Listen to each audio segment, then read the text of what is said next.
দোকানে জাস্ট একটা শাটার ওনাকে মাল রাখার জন্য আমি দিয়েছিলাম। এই সুযোগে আমার দোকান 6 বছর ধরে দখল করে রাখছে। দোকান জবরদখল, হয়রানি এবং কর্তৃপক্ষ ও এলাকাবাসীর বিরুদ্ধে একাধিক মিথ্যা মামলা দায়েরের অভিযোগে রাজধানীর মিরপুরে মানববন্ধন অনুষ্ঠিত হয়েছে। শুক্রবার সকাল 11টায় এলাকাবাসী ও ভুক্তভোগী পরিবারের সদস্যদের অংশগ্রহণে অনুষ্ঠিত হয় এই মানববন্ধন।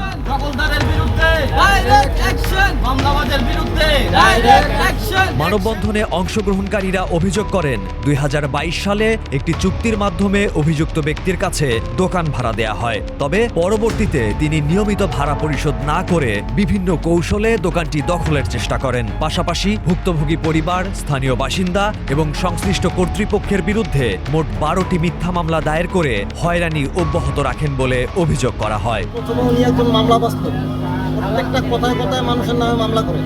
দোকান ভাড়া দিয়ে আজকে 12টা মামলার আসামি, আমি আমার ফ্যামিলি 12টা মামলার আসামি। ওনাকে দোকান ভাড়া দেওয়া হয়, এই যে আমার দোকানে জাস্ট একটা শাটার ওনাকে মাল রাখার জন্য আমি দিয়েছিলাম, কিন্তু সে এই সুযোগে আমার দোকান প্রায় 6 বছর ধরে দখল করে রাখছে। বক্তারা বলেন, দীর্ঘদিন ধরে মামলার জটিলতা ও হয়রানির কারণে ভুক্তভোগী পরিবার আর্থিক ও মানসিকভাবে ক্ষতিগ্রস্ত হচ্ছে। তারা অভিযুক্তদের বিরুদ্ধে যথাযথ তদন্ত এবং প্রয়োজনীয় আইনানুগ ব্যবস্থা গ্রহণের দাবি জানান। মানববন্ধনে ভুক্তভোগী পরিবারের সদস্যরা আইন শৃঙ্খলা রক্ষাকারী বাহিনী ও সংশ্লিষ্ট রাষ্ট্রীয় কর্তৃপক্ষের হস্তক্ষেপ কামনা করেন। এ সময় এলাকাবাসীও ভুক্তভোগী পরিবারের দাবির প্রতি সংহতি প্রকাশ করে দ্রুত সুষ্ঠু তদন্ত ও ন্যায় বিচারের আহ্বান জানিয়েছেন। মামলাবাজের বিরুদ্ধে শিহাবুদ্দিনের তথ্যচিত্রে মাহফুজা রেফিন, গ্রিন টিভি ডিজিটাল।